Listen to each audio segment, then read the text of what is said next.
Olá, pessoal! Em nossa aula de hoje, nós vamos falar sobre a descrição dos algoritmos. Então, tudo que nós vimos até agora sobre a lógica booleana, né? Nós vimos os operadores, as operações que nós podemos fazer, né? Sobre os valores numéricos, né? Os valores lógicos, okay? As operações relacionais. Nós vimos também os tipos de dados, né? Os valores que nós podemos, né, tratar dentro de um programa. E vamos para o próximo passo, que é a gente, então, construir os algoritmos. Então, inicialmente, a gente precisa entender o que é a descrição do algoritmo.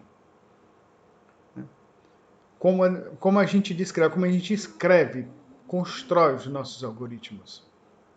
E vamos tratar aí, né, principalmente em duas estratégias. A primeira delas é o fluxograma e o segundo, o pseudocódigo. Vamos lá? Então, só recapitulando alguns tópicos, né? Então, um algoritmo, né, quando ele é programado no computador, ele é constituído pelo menos de 3 partes, né? Então, a entrada de dados, o processamento dos dados e a saída de dados. Então, essa primeira parte, onde eu mando informações do nosso mundo para dentro do computador, né? Envio os dados, eles são processados, então são realizados cálculos, né? São as operações sobre os dados que a gente vai pedir para ele fazer, e depois ele apresenta a série de dados. Ele tem que apresentar o resultado daquilo. Como seria o caso, né? Do exemplo de um programa que calcula a média de 2 notas de um aluno. Então, eu preciso, então, lançar as 2 notas do aluno. Então, só a entrada de dados. O processamento, que é eu pegar, somar as 2 notas, dividir por 2. Aqui, eu calculei a média, vou para a parte de processamento. Saída de dados, eu imprimir, eu mostrar na tela, né, o resultado, né, essa média que foi calculada. Então, e aqui nós temos, lembrando também aquelas etapas de sequência de passos. Vamos lá para a sequência de passos. Por exemplo, temos exemplo aqui de uma troca de pneu de carro. Lembrando, ó, isso é um algoritmo, ok, pessoal? Algoritmo é uma sequência de passos, uma sequência de instruções, né, ordenadas de forma racional, né, para resolver um problema. Então, vamos lá. Então, primeiro, você desliga o carro, você pega as ferramentas, a chave, o macaco, você pega o step, que é o pneu reserva, você suspende o carro com o macaco. Desenrosca os 4 parafusos do pneu furado. Você coloca o step, pneu reserva, enrosca os 4 parafusos, baixa o carro com o macaco e guarda as ferramentas. Então, nós temos aí, basicamente, um passo a passo para a troca do pneu de um veículo. Okay. Da mesma forma, vou fazer aqui o mesmo algoritmo, né? Agora voltado para uma expressão matemática, né? Para calcular a média das 2 notas de um aluno. Então, passo 1, informe a primeira nota. Passo 2, informe a segunda nota. Passo 3, some a primeira nota com a segunda nota. Passo 4, divida o resultado da soma por 2. Passo 5, mostre o resultado obtido. E aí, algumas observações interessantes que a gente tem que ver aí, importantes aí, ok? Esse algoritmo ele tem início e fim. Lembra, nas nossas aulas anteriores, isso é uma das regras, né? De um programa ter início ao fim, o algoritmo também, então, se ele a representação do programa, ele tem que ter, então, definido o seu início e o seu término. Os passos bem definidos. Só? Então, esse nível de detalhamento. Os dados de entrada, que é a primeira e a segunda nota. Dado de saída, que é o resultado. Eu quero o quê? A média, né? O resultado desse cálculo.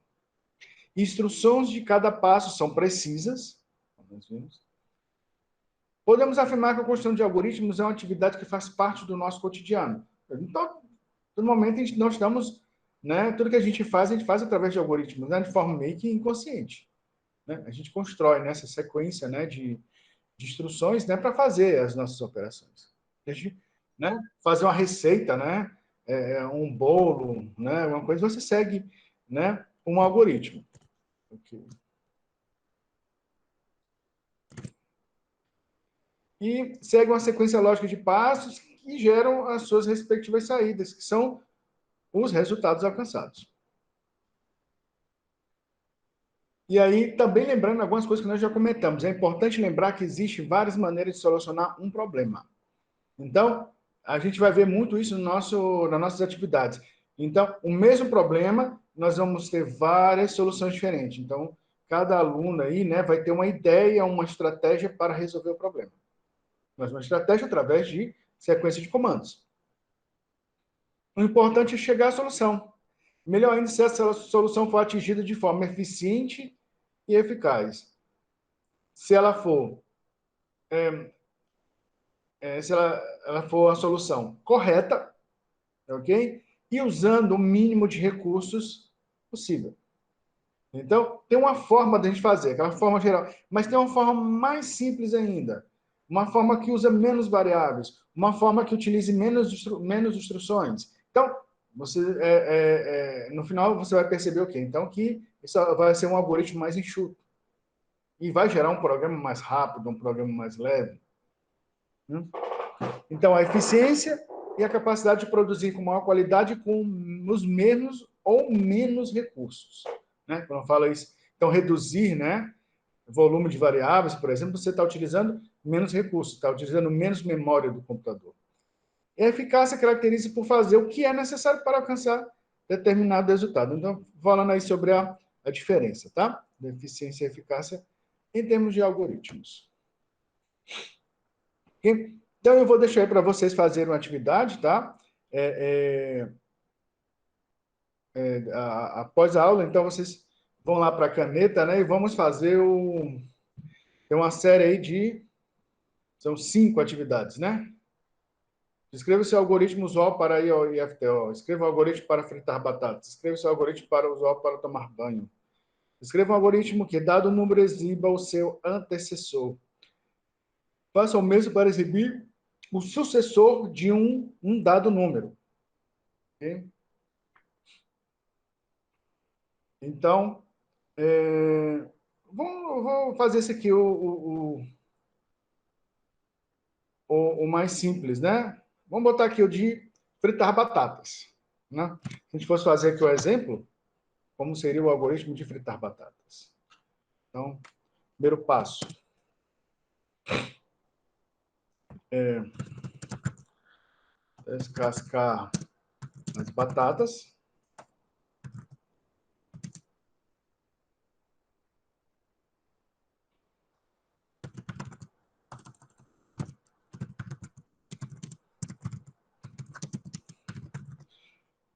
Cortar as batatas em tiras, né? Pode ser em rodelas também, né? Qual o formato aí, né? De interesse da pessoa que vai, né, fazer a fritura. Em seguida, ok, então já descasquei as batatas, eu cortei, né? Então a batata está pronta para ser frita, né? Então,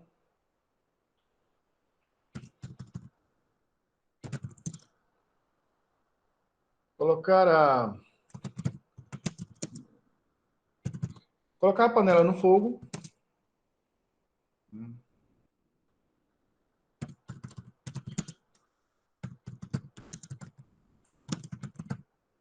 Colocar o óleo na panela. E aí eu vou ligar a chama do fogão.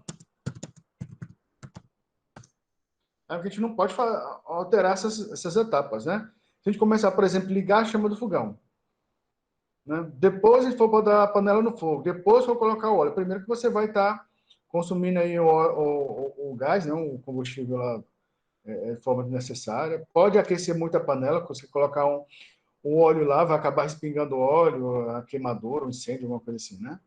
Essa dessa forma é a forma mais segura, né? Mais tranquila de fazer. Então, você ligou a chama do fogão. E aí, você coloca as batatas cortadas, né?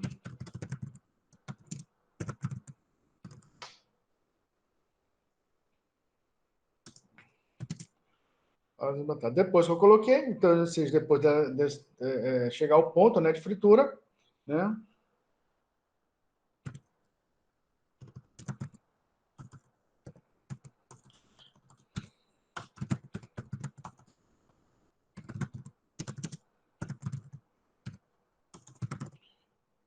E retirar as batatas da panela. Aqui tem que colocar as batatas na panela, né? Botar isso bem claro também, né? Que aí eu defino exatamente como é que é o. E aí vai assim, vai colocar as batatas onde, né? Também tem que ser muito claro, né? Tem que ser bem coeso essas etapas aí e essas ações. Então, colocou. Quando ela estiver frita, tiver o ponto ideal, você retirou as batatas da panela. Ok? Opa! A gente não pode esquecer de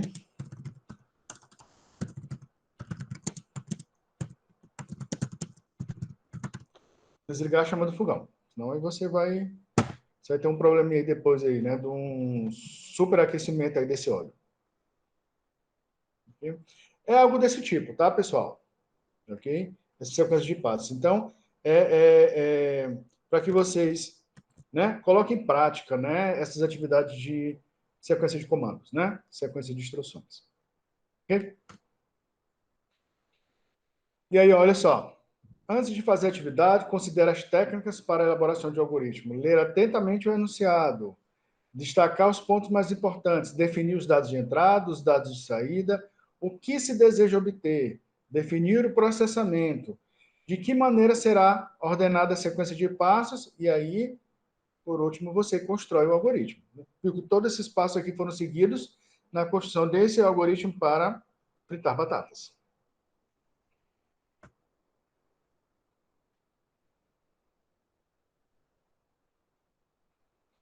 E aí, pessoal, a gente vai o tema aqui mais interessante. Então, tudo aqui, então, a gente revisou o que nós já vimos, né, nas nossas aulas anteriores.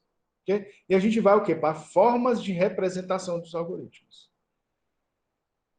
Então, como a gente vai, a gente vê o seguinte, que aquilo que vocês estão fazendo é algoritmo, aquela listagem lá. Mas como a gente quer, como a gente precisa para o contexto de programação de computadores. E a gente vai comentar sobre essas formas de representação, né? E qual delas nos atende, né? Qual delas que a gente vai ter que trabalhar durante as nossas aulas. Okay? Então, tem três formas principais: a descrição narrativa, os fluxogramas e o pseudocódigo. Vamos para a descrição narrativa. Então, o que nós fizemos? Né? A gente analisou o enunciado, descreveu a sequência de passos na nossa língua nativa. Né? E aquela coisa, a gente consegue fazer porque é aquilo que a gente faz no nosso dia a dia, a gente já conhece, né? O conceito de fazer uma descrição de passos. Agora, a desvantagem é que na língua natural pode ser interpretada de diferentes maneiras. Lembra, a nossa língua, ela dá margem a ambiguidades. Okay? Em comparação com uma linguagem de programação. Então, a linguagem ela é abstrata, imprecisa, pouco confiável. Isso pode trazer problemas na hora de transcrever o algoritmo para o programa, em uma linguagem de programação. Então, não é bem essa, tá vendo? Vocês estão vendo que isso aqui ainda não é o pseudocódigo, né? A descrição é aquela listinha que a gente fez, né? A de fritar a batata. Ok? Então, aquela listagem lá, você vê que ela é, na verdade, ela dá a margem, é tanto que eu tive que colocar, né? Colocar a batata, eu tive que colocar a batata da panela, porque falta uma palavrinha lá, podia dar margem, eu poderia muito bem estar ligado, liguei o fogo, né? Botei a panela e botei a batata na geladeira. Não fui claro. Então, a sequência narrativa ela não te dá, né? Essa precisão, né, que é pedida também nas linguagens de programação. A outra forma são os fluxogramas. Então, essa é uma forma gráfica da gente representar os nossos algoritmos. E aí, por que eu sempre trabalho com o fluxograma, pessoal? Ele é muito importante no início, quando vocês estão aprendendo a trabalhar com algoritmos. Então, o fluxograma, ele te dá, de uma forma gráfica, de uma forma visual bem melhor, o sentido, o fluxo, né, da direção de um programa, né, do algoritmo que você está construindo, dessa sequência de instruções. Eu diria o seguinte, que na construção, né, do algoritmo lá em pseudocódigo, que a gente vai ver logo em seguida, a gente trabalhando o fluxograma junto, né, trabalhando lado a lado os dois, nesse primeiro momento, eu faço a comparação do fluxograma como se ele fosse, digamos que o pseudocódigo seria uma bicicleta, tá? E o fluxograma fosse aquelas rodinhas laterais que tem naquelas bicicletas de criança, né? Que ela não tem o equilíbrio ainda, ela não tem habilidade, mas ajuda para fazer com que ela não caia ainda. Ela não tem ainda o devido equilíbrio. Depois de um certo tempo, né, você tira a rodinha, as rodinhas laterais, e a criança nem sente mais falta. Ela já consegue andar por conta própria. E é isso. Nesse primeiro momento, a gente vai trabalhar com o fluxograma, né, para desenvolver realmente esse raciocínio, fluxo, entender, né, o sentido da construção de um programa. E depois a gente, né, mais à frente, a gente vai retirar ele, porque não vai ser mais necessário para vocês. Vocês vão ver que vai ser muito importante nesse primeiro momento. Tá? Então, e o que é importante ver aqui sobre o fluxograma, pessoal? Ele tem, primeiramente, a representação gráfica através de símbolos, né? E esses, que símbolos são esses? Então, aqui eu estou mostrando os principais símbolos, tá? Primeiro que é o terminador. Terminador é indicação de início e fim. Então, você começa e termina com um terminador. Tá? Seriam as pontas, né? De início e fim do algoritmo. O outro seria a seta de fluxo. Então, todos os outros símbolos são ligados através da seta. E a seta ela tem uma ponta e ela tem uma linha, né? Uma linha que indica o sentido e uma seta, né? Você vê em qual direção está indo o algoritmo. Você vê a direção que está, né? Onde está indo aqui o nosso algoritmo. Esse aqui a gente usa muito pouco, né? Na verdade, eu não faço muito questão de utilizar, ok? Aqui você, nesse quadrado pontilhado, você declara as variáveis que você vai utilizar dentro do seu algoritmo. Esse aqui é um trapézio, né? Tá vendo que ele é quadradinho aqui, e aqui ele tem que é mais curtinho, aqui é mais alto. Então, esse trapézio é entrada de dados. Então, ele é para representar o quê? Os dados que são recebidos do mundo externo ao computador. Que você digitou, que você digitalizou, que entrou no computador, você coloca com esse símbolo aqui. Um retângulo, ó, todo quadradinho retângulo aqui, ele é o processamento. Então, nele você atribui valores para variáveis, você faz cálculos, você atribui fórmulas, é aí onde a coisa acontece. Tá? Onde é processamento, cálculo, você coloca dentro do retângulo. Esse outro símbolo aqui, ó, que é tipo um lado de um losango e aqui redondo na outra ponta. Tá? Esse aqui é a saída de dados. É quando você quer mostrar o resultado do seu processamento. Então, você mostra dentro desse símbolo aqui. E esse último, o losango, ele é o desvio condicional. Ou, resumindo, uma condição. Então, vai chegar num ponto que o seu fluxo do programa vai chegar aqui na condição. Ele vai para uma direção ou para outra. Então, esse aqui é um símbolo, um objeto que vai decidir para onde, em que direção vai. Então, digamos, tem situações que você tem um ou mais sentidos. Então, a partir desse ponto, eu vou para cá ou vou para cá. Quem vai decidir, né, está aqui na condicional, tá? Aqui na condição. E a gente vai aprender mais à frente, tá? Como a gente constrói essas condições. Okay?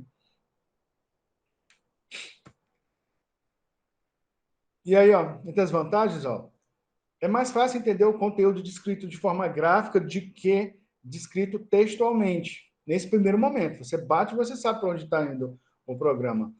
E eles obedecem a um padrão mundial quanto à simbologia. Você vai pegar um livro em inglês e você vai ver essa mesma notação, tá, pessoal, de fluxogramas. Então, isso aí não tem diferença.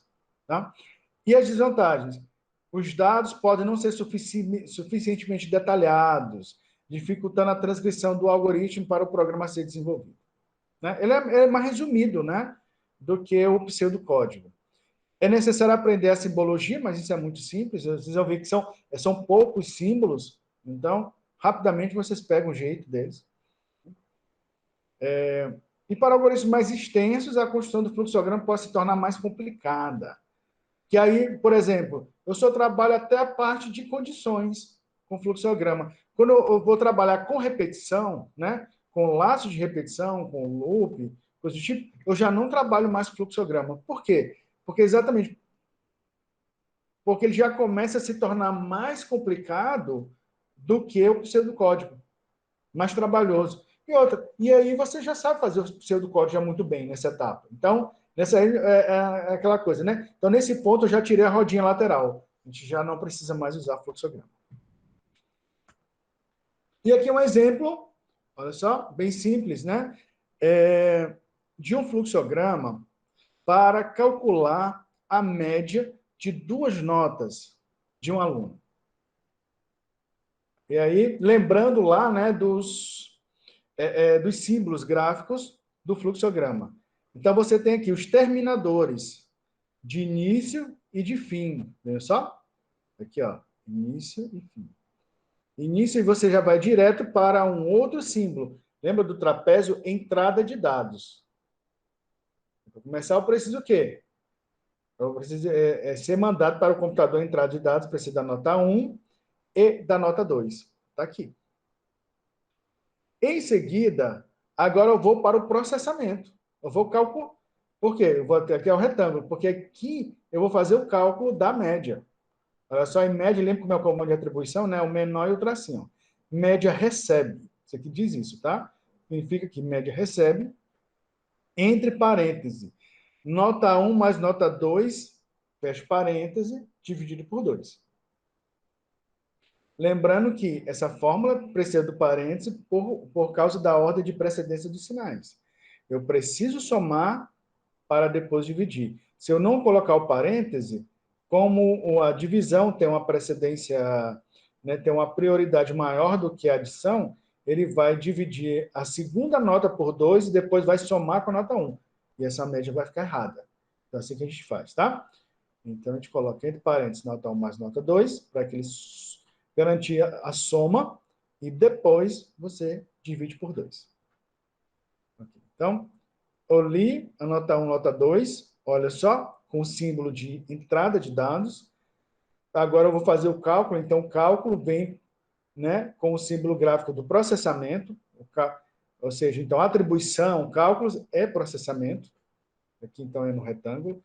Depois eu vou o quê? Mostrar a média, mostrar o valor que está dentro dessa variável média. Eu mostro o quê? Com o símbolo de saída de dados, né? Que é meio losango e meio círculo aqui, redondo, né? E aí eu vou passar o quê? Vou passar média na saída de dados. Eu quero o valor da variável média. Mostrei, finalizei meu algoritmo. Então, com esse fluxograma, você vê de uma forma muito simples, né? E muito clara, ok? Toda a sequência de comandos do seu algoritmo.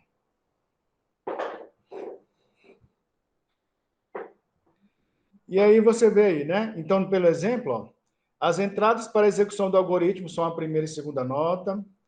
Eles estão no fluxograma correspondente à entrada de dados. O cálculo da média é efetuado no segundo símbolo, que é do processamento. O símbolo de saída de dados exibe o resultado, que é a média do aluno. Os símbolos início e fim são os delimitadores, né?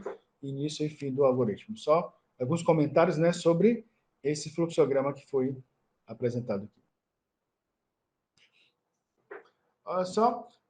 E a gente vai para a terceira forma de representação, okay? Que é o pseudocódigo.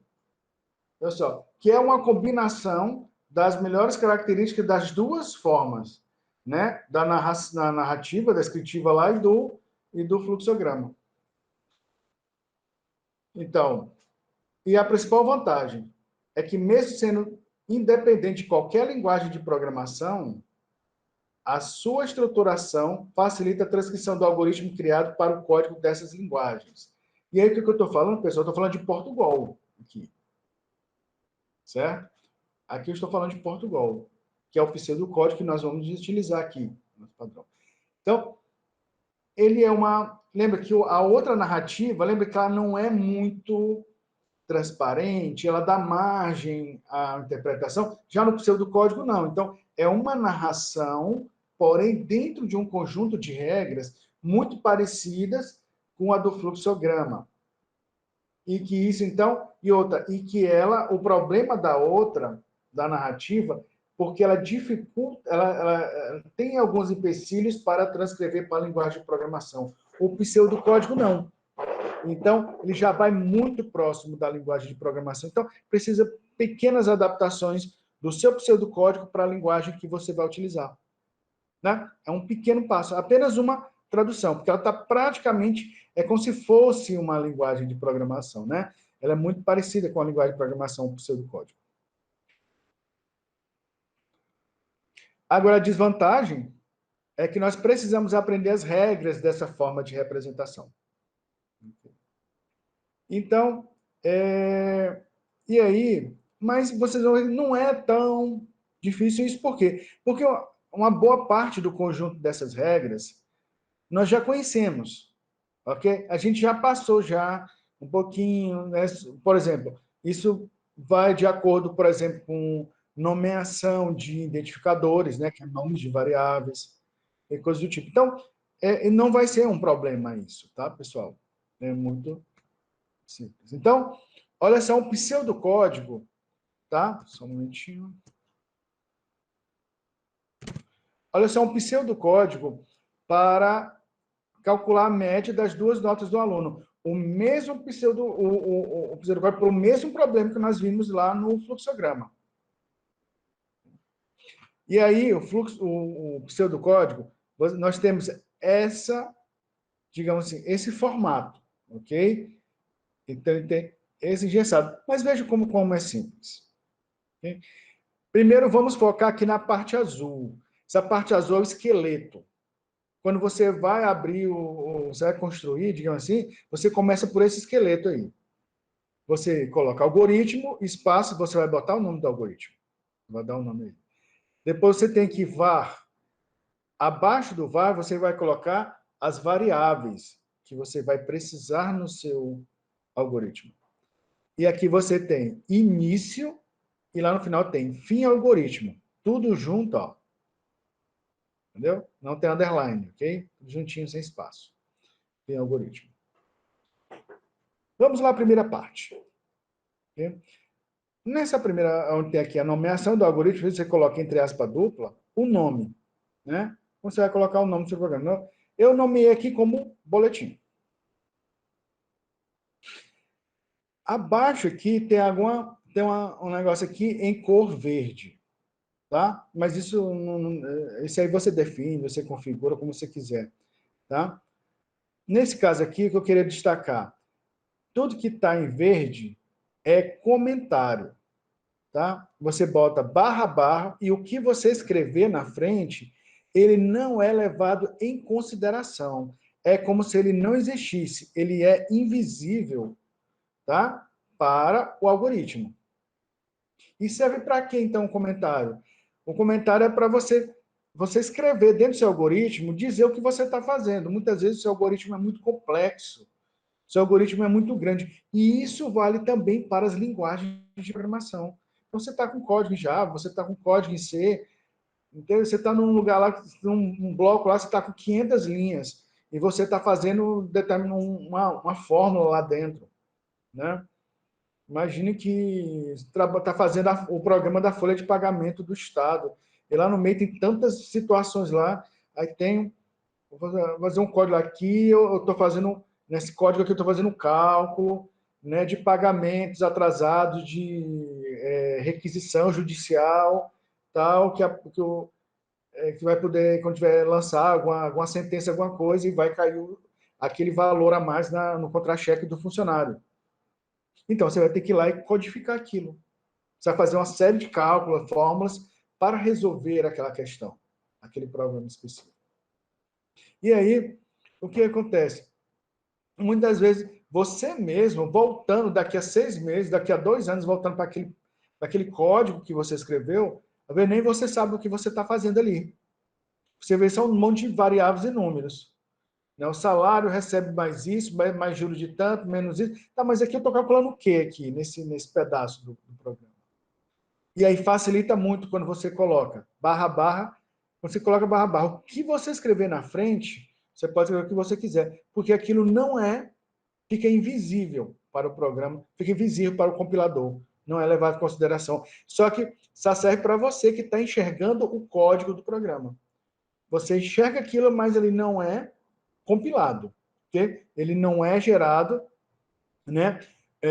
O código, né, de máquina sobre esse texto que você coloca em comentário, depois do barra barra. Né? Então, ele é muito útil. Mas ele também, como ele é opcional, lembra? Como ele não conta, ele não é obrigatório. Então, você precisa, muitas vezes, você não vai ter nenhum comentário. Esses programas simples, né, no nosso dia a dia, a gente não vai colocar comentários. A não ser que você coloque. Tem aluno que é mais organizadinho em tudo, então, para cada atividade que ele faz, ele coloca aí no comentário lá em cima. Ó. Esse aqui é o algoritmo da atividade, da aula tal, a questão número tal, e aqui eu estou fazendo isso e tal, tal, tal, e o cálculo para fazer isso. Pronto. Até bom, eu bato o olho, eu sei o que o aluno está querendo dizer ali, né? Tal. Beleza, mas se eu bater o olho no código dele também, eu sei o que o código dele está fazendo, eu sei se ele cometeu algum erro, onde foi que ele se equivocou. Tá? Seguindo aqui, aí nós temos o VAR.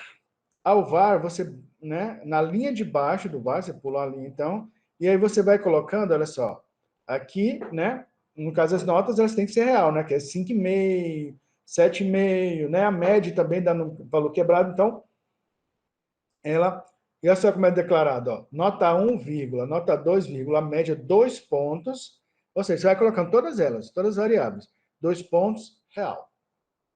Eu posso ter outras variáveis aqui, eu posso ter outras variáveis reais? Posso. Eu vou só colocar ela na lista aqui, média, vírgula, outra, 2 pontos, real. Posso ter variáveis de tipo diferente também. Eu só pulo essa linha aqui, ó, depois eu pulo a linha e declaro as outras variáveis, por exemplo, que são do tipo inteiro. Eu tenho outras variáveis do tipo caractere. Eu tenho outras variáveis do tipo lógico. Certo? Então, posso utilizar variáveis de todos os tipos dentro do meu algoritmo. Eu posso declarar uma a uma, por exemplo, nota 1, 2 pontos, real. Nota 2, 2 pontos, real. Ou colocar todas elas de um mesmo tipo e declarar de uma só vez, como eu fiz aqui. Assim como eu posso declarar individualmente cada variável. Variável nota 1, 2 pontos, real. Média, 2 pontos, real. Beleza? Um pouco prático, né? Mas não há nenhum impedimento para fazer dessa forma. E aqui nós temos o quê? Início e fim do algoritmo. Início e fim do algoritmo. E aqui a gente vai, olha só, aí vamos seguir os passos aqui, ó. Você tem, primeiro você tem o quê? Leitura, leia nota 1. É o quê? Nós estamos na entrada de dados, nós estamos recebendo os dados. Então, quando ele é nota 1, então ele vai receber o que a pessoa digitou. Então, o que for digitado, ele vai colocar em nota 1. Quando você der Enter, vai para esse espaço de memória que foi declarado aqui, olha só. Nota 1 foi declarada aqui na memória, no VAR. Então, o que eu digitar aqui, vai cair aqui dentro dessa variável. Aí depois ele vai ficar com o cursor piscando de novo, porque ele está esperando a nota 2. O que eu digitar aqui der Enter, vai cair agora nesse espaço de memória chamado nota 2. E em seguida, agora ele vai para o processamento. Média recebe nota 1 mais nota 2, dividido por 2. E aqui agora eu tenho a saída de dados. Escreva média.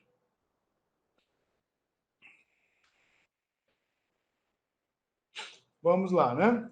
Então, vamos chamar as instruções que estão entre início e fim de bloco de execução do algoritmo, né? Veja que o bloco de execução, ó, que esse aqui, que está entre o início e o fim do algoritmo, não está posicionado no mesmo alinhamento das palavras início e fim. Chamamos esse recuo de indentação. Olha só. E aqui também tem um var, tá vendo? Ó? O var, eu pulo uma linha, né, na linha seguinte, e ele começa a partir do final da palavra var que eu coloco as variáveis. Eu mostro o seguinte, o que eu estou querendo demonstrar? Que essa declaração aqui está dentro do var. Como ele está abaixo e à frente dele. A mesma coisa, início e fim do algoritmo. Então, toda a parte do algoritmo mesmo, né, entrada, processamento e saída, está aqui. Entre o início e o fim do algoritmo. Okay? Entrada, processamento e saída. Está aqui entre o início e o fim do algoritmo. E olha só, ele está abaixo, uma linha abaixo, e depois, ó, do fim da palavra, início. Aí você coloca a sequência de comandos. A sequência de instruções. Então, tá. Se esse nota tiver bem aqui no início, alinhado aqui no início, se esse leia tiver bem aqui no começo, junto com o início também, né, aqui desse delimitador, tiver alinhado aqui, vai ter algum erro na compilação? É um erro no algoritmo? Não, não é um erro de programação. Tá? Ele vai entender isso aqui e vai rodar normalmente. O que acontece, vai ter um erro no sentido da boa prática de programação. Então, a boa prática diz que você deve seguir a indentação. Então, se você tem uma estrutura var, tudo que tiver dentro de var tem que estar abaixo e à frente do var. Toda a sua sequência de instruções do seu programa, do seu algoritmo, entrada, processamento e saída, tem que estar abaixo do início e à frente dele. Dessa forma, mostrando que tudo isso aqui está dentro do início. Até porque, se vocês forem perceber, pessoal, um programa que não tiver indentação, ele é muito ruim, é muito complicado de você ler ele. Você se perde dentro dele. Okay? Nós estamos trabalhando com programinhas pequenos, algoritmos pequenos. Agora, imagina uma coisa maior do que isso. Então, você vai ficar perdido. E outra, mais à frente, nós vamos ver outras estruturas. Então, dentro aqui mesmo, vai ter uma outra estrutura que vai ter comandos dentro dessa estrutura. Se coloca tudo alinhado à esquerda, acabou. Você se perde. Você não sabe o que comando está dentro do quê. E aqui não. Aqui a gente consegue ver. Eu sei que tudo isso aqui está entre o início e o fim do algoritmo. Mais à frente, a gente vai ver outras estruturas que vão estar dentro dessa estrutura geral aqui. E assim por diante. E a gente faz tipo uma espécie de uma árvore, né? Dentro do seu pseudocódigo, dentro do seu algoritmo, que aí você bate o olho e você consegue entender todo o seu algoritmo. Facilmente. O que está dentro do quê? Tá? Então, essa é a indentação. As palavras em azul são as palavras reservadas da linguagem. No caso, aqui, né, a palavra reservada do Portugal. Quando eu escrever algoritmo, lá, a gente vai, depois eu vou mostrar para vocês o programa que nós vamos utilizar para escrever esses algoritmos, ok? Nesse primeiro momento, vocês podem fazer mesmo na mão, porque a gente não vai usar programa nessa aula ainda. Vai ter uma aula específica só para a gente trabalhar com o editor, tá? Mas o editor, automaticamente, coloquei algoritmo, ele já atribui essa cor azul. Quando eu colocar var, o var já fica em azul. Se eu colocar início, o início já fica azul, fim, algoritmo já fica azul. Olha, leia, escreva, tudo fica em azul. Algumas palavras. Ok? E o que são essas palavras aí? Vamos, ok? Não só essas, veja só. Algoritmo, var, início, fim do algoritmo, ok? Eles fazem parte da estrutura da linguagem, fazem parte da estrutura do Portugal. Ou seja, eles perfazem esse esqueleto onde você vai construir o seu algoritmo. E aí, então, pessoal, veja só. Eu não posso, por exemplo, chamar uma variável de algoritmo. Eu não posso declarar uma variável chamada início. Eu não posso declarar uma variável com o nome de leia.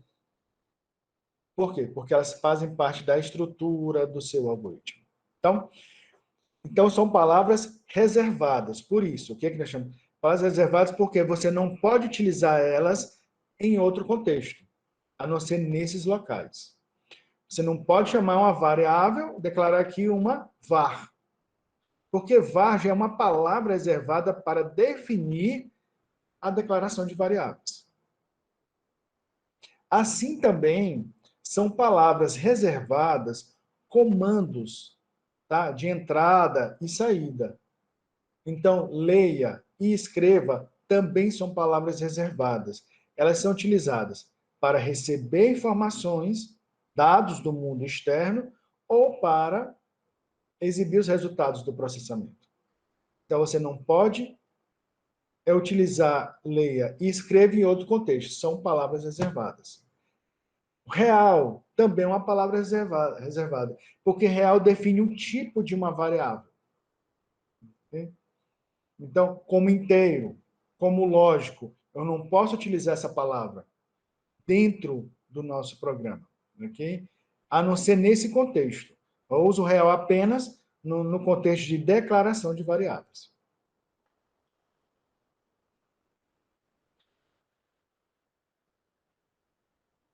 Alguns exemplos de palavras reservadas são comandos de leitura e escrita de dados, declaração de variáveis, etc.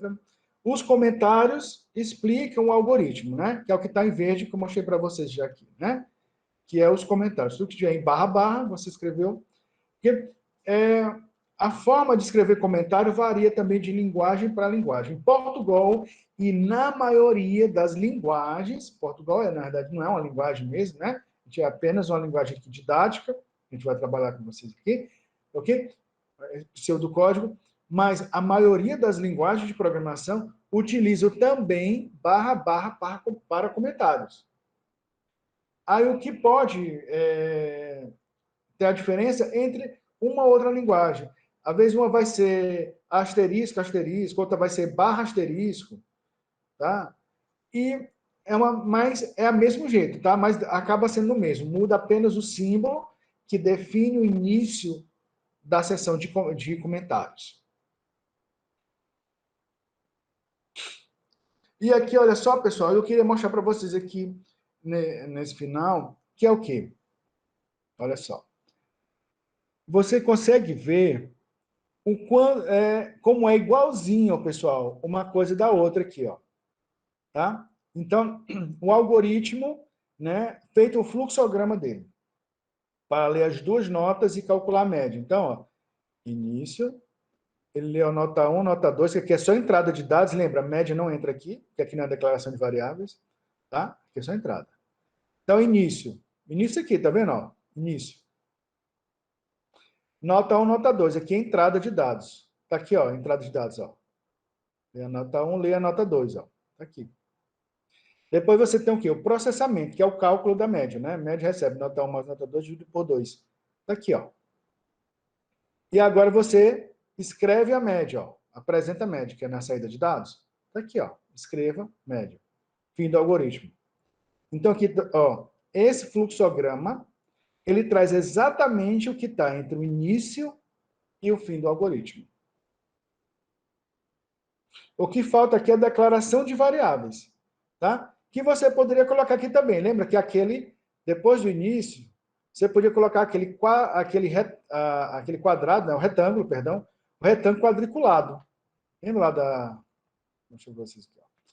Esse retângulo aqui, quadriculado. E aí você coloca esse retângulo quadriculado aqui e colocava as três variáveis, né? Nota 1, nota 2 e média. Você coloca só o nome delas também. Você nem coloca tipo, tá vendo? Aqui não tem tipo de dado. Eu não trabalho com esse nível de detalhamento. Beleza? Mas na grande parte, pessoal, nosso foco vai ser aqui, ok? Então, no início e fim, no fluxograma, corresponde ao início e fim aqui, lá no Portugal. A diferença aqui é que a diferença no Portugal, você vai ter o nome do algoritmo e você vai colocar as variáveis e o tipo delas aqui, ó, var e o tipo dessas variáveis. Mas isso aqui corresponde exatamente ao início e fim do algoritmo. Exatamente igual. Ó, não tem diferença alguma.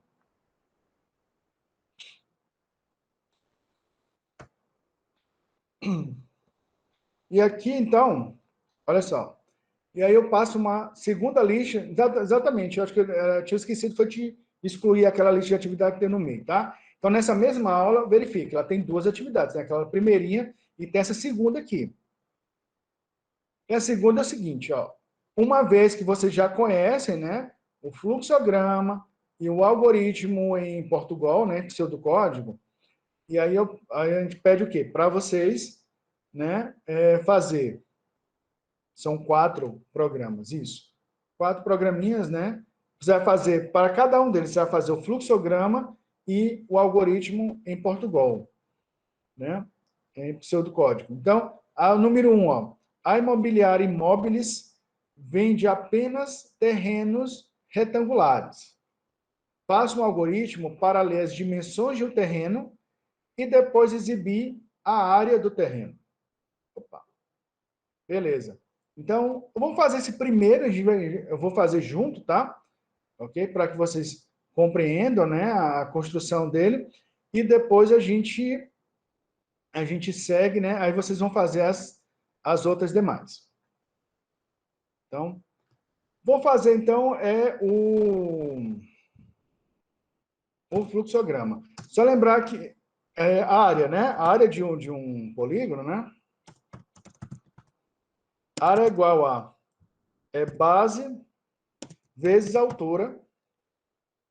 Isso, é base vezes altura. Apenas isso. Para você ter a metragem, né? Quantos metros quadrados tem um terreno. Se o terreno, né? Se ele é um retângulo, né? Beleza? Então, ele não, você pode usar tranquilamente essa fórmula, ok? Base vezes altura. Então, eu preciso saber o que, então? Eu preciso dessas duas informações para calcular a área de um lote, né? De um terreno. Que essa imobiliária vende. Então, ou se ele é exatamente não um retângulo, então eu só pergunto para ele quanto ele tem de frente, quanto ele tem de fundo, né? Quanto tem de lateral, perdão. Qual a frente e qual a lateral. Então eu sei as duas medidas, né? Tem a base e tem a altura. Aí a multiplicação de um pelo outro tem a metragem quadrada.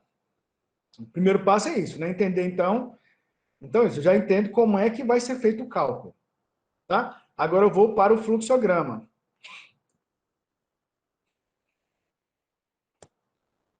Pessoal, e aqui, ó, eu vou até excluir isso aqui. Tá.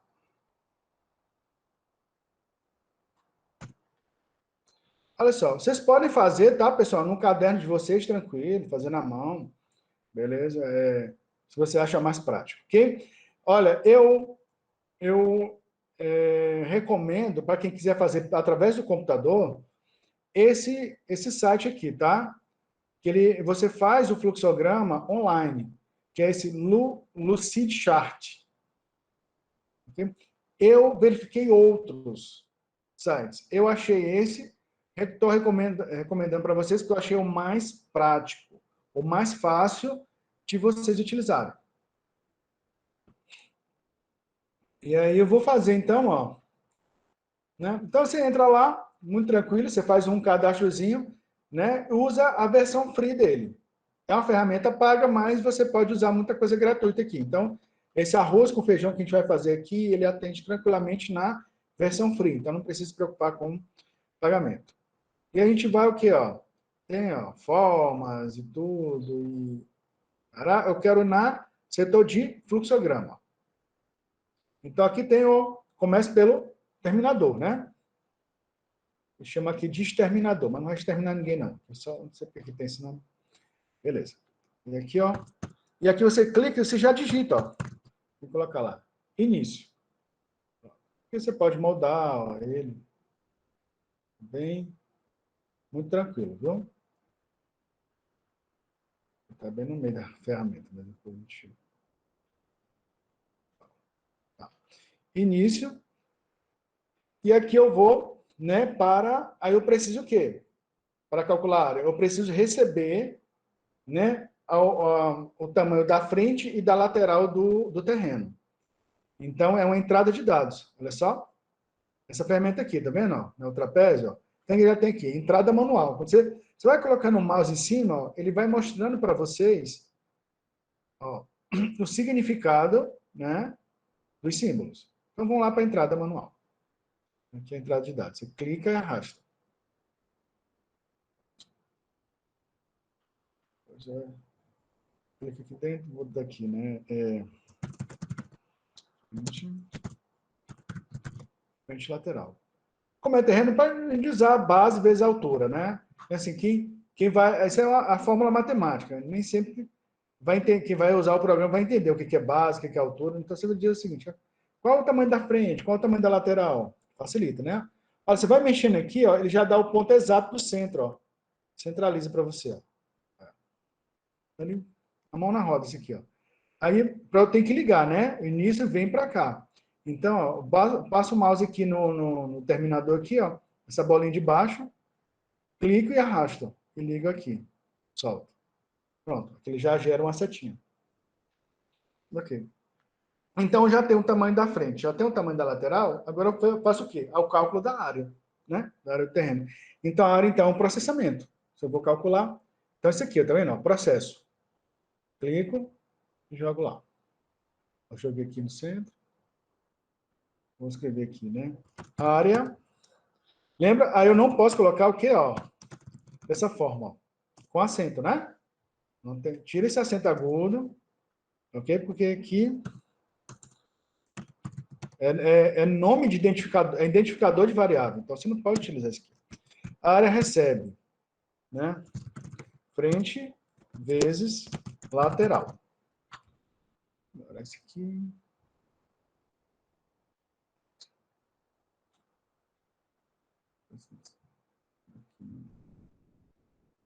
Vou alinho de novo.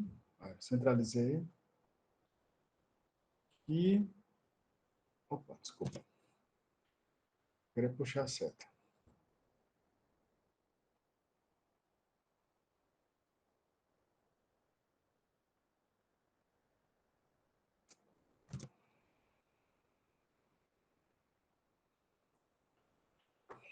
Pronto. Aqui. Agora eu preciso o quê? Já calculei a área. Agora eu só apresento o valor da área, né? Que é o que a pessoa quer. Esse aqui, ó. Ó. Não é esse aqui não. Cadê? Esse aqui. Ó, display, né? Que é a saída de dados. Aqui.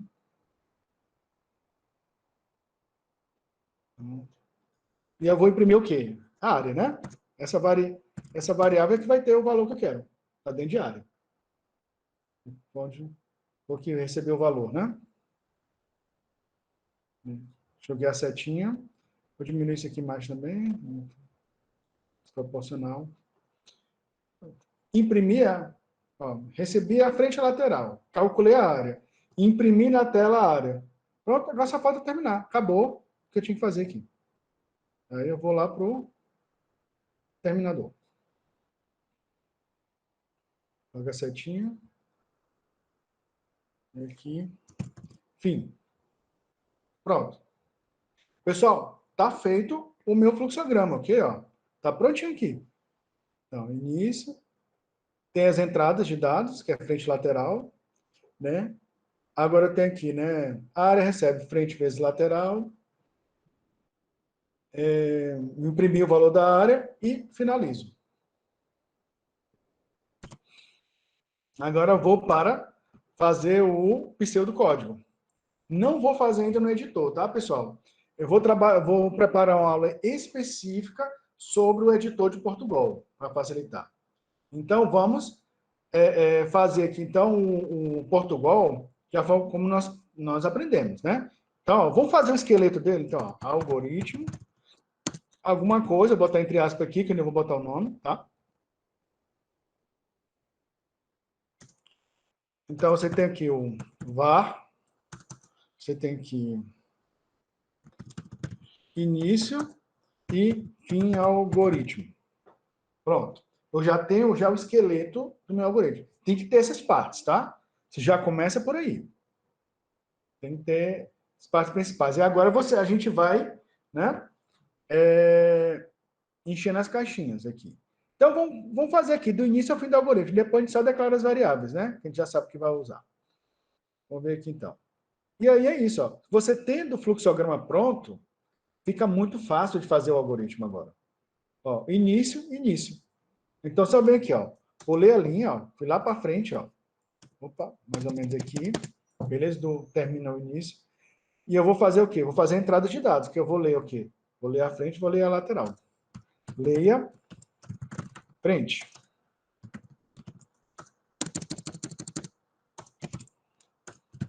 Leia, lateral. Ok. Agora eu vou fazer o quê? O processamento, né? O cálculo da área. Área, olha só. Recebe, frente, vezes, lateral. E agora eu vou saída de dados. Aqui, né? Apresentar. Escreva. Área.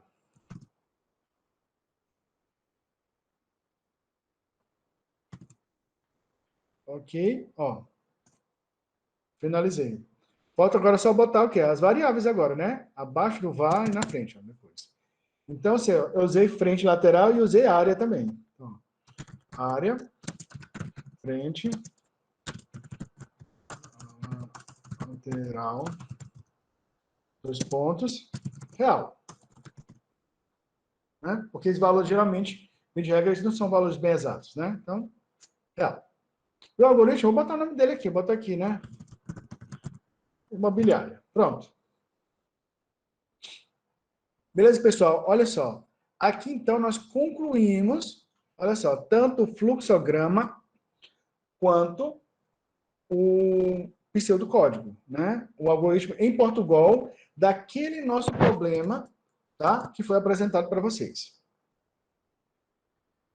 E aí vocês têm agora o próximo, né? O motorista deseja colocar no seu tanque X reais de gasolina, né? Então o algoritmo ele vai ler o preço do litro da gasolina e quanto você vai pagar, quanto você tem dinheiro. Então ele vai dizer, né? Vai apresentar quantos litros de gasolina você pode comprar com aquele valor, né? Então eu tenho 100 reais e o valor da gasolina é 4,70. Então, quantos litros de gasolina eu comprei? Muito simples também, é só uma fórmula. Uma fábrica de camisetas produz os tamanhos pequeno, médio e grande, sendo cada uma vendido respectivamente por 10 a camiseta pequena, 12 a média e 15 a grande. Construi um algoritmo que o usuário forneça a quantidade de camisetas pequenas, médias e grandes, referente a uma venda, e a máquina informe quanto será o valor arrecadado. E nós já sabemos o valor de acordo com o tamanho, então você vai dizer lá, né? O programa vai perguntar quantas camisetas pequenas, quantas camisetas médias, quantas camisetas grandes. Ele vai dizer, então o valor total é X, né? O valor apurado do total dessas camisetas. O 4, faz um algoritmo para ler o salário de um funcionário e aumentá-lo em 15%. Após o aumento, desconte 8% de impostos. Imprimir o salário inicial, o salário com aumento e o salário final. Já tem algumas coisinhas a mais, beleza? Mas não é nada muito complicado, tá, pessoal?